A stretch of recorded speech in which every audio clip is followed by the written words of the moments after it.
ఇలాంటివన్నీ ఎదుర్కోవడానికి మీ ఇల్లు కూడా కరుగ్గా కనపడాలి. ఆ ధైర్యం ధీమా కల్పించాలి. ఈ దుర్మార్గం వీళ్ళు చేసినా చేయకపోయినా ఆ ధైర్యం కల్పించాలి కదా, భరోసా కల్పించాలి కదా.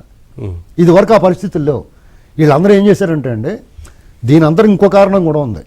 ఈ వ్యవస్థలోకి వాళ్ళ సామాజిక వర్గాన్ని, వాళ్ళ అభిమానులు, వాళ్ళకి కావాల్సిన వాళ్ళు దూర్పేశారు. ఇది ఇవాళ జరిగింది కదా. దాదాపు 20 ఏళ్ళు రాజశేఖర రెడ్డి ముఖ్యమంత్రి అయ్యింది కాడి నుంచి ఇంకా ఎక్కువైపోయింది. అంతకుముందు కూడా వాళ్ళ సామాజిక వర్గాలు మీ అన్ని చోట్ల ఉంటారు చూడండి. రిజర్వేషన్ పొలాల ద్వారా రావాల్సిన మిగతా వాళ్ళే ఉంటారు. ఎక్కడికి వెళ్ళినా కింద నుంచి పై వరకు వాళ్ళే ఉంటారు. మీరు అటువంటిప్పుడు వాళ్ళకి ఎందుకు చూపించరు? వాళ్ళకు ఉంటుంది కులగజ్జి, ఎదురోళ్ళ మీద నెపం వేస్తారు. ఖచ్చితంగా ఇది ఒక కారణం.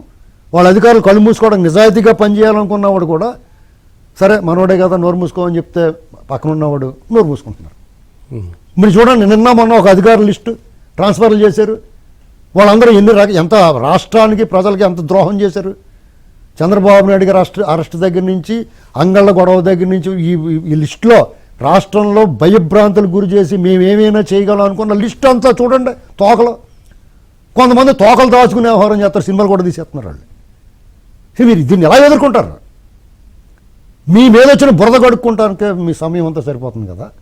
అసలు దీన్ని ఎందుకు ఎస్టాబ్లిష్ చేయరు? భయం. ఆ ఓట్లు పోతాయి, ఎందుకు పోవాలి? అతను కన్సాలిడేట్ అయి చేస్తున్నాడు. నా వాళ్ళు వీళ్ళే, మిగతా వాళ్ళు నాకు అవసరం లేదని ధైర్యంగా చెప్తున్నాడు దమ్ముగానే. దానికి కారణం ఏంటంటే ఇవాళకి కేవలం ఆ మొక్క విషపు మొక్కని ఇవాళ పాతలేదు.